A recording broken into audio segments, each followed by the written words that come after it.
Hello मेरे प्यारे दोस्तों, आपका एक बार फिर से हमारे चैनल पर स्वागत है।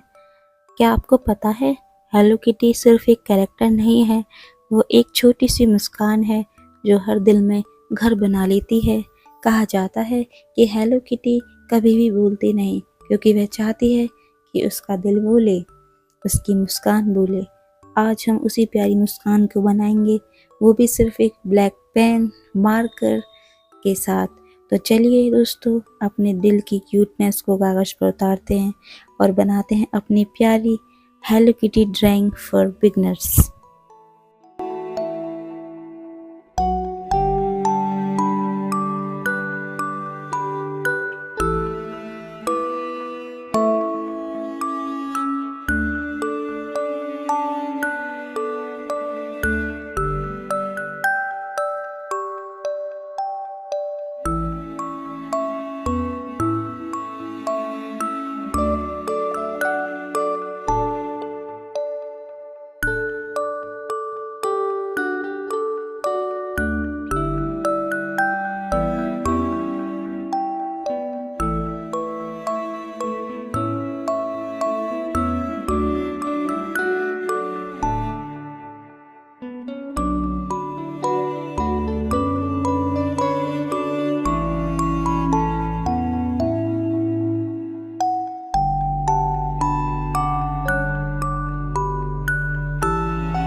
तो देखा ना दोस्तों, आपने हमारी प्यारी हेलो किटी कितनी क्यूट बनी है।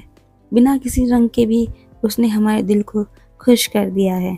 कभी कभी सादगी ही सबसे प्यारा रंग होती है। अगर आपको यह ड्राइंग पसंद आई हो तो लाइक, शेयर और प्यारा सा कमेंट ज़रूर करें। और हाँ, सब्सक्राइब करना ना भूलें। तब तक हम आपसे अगली ड्राइंग में मिलते हैं। Till then, bye bye.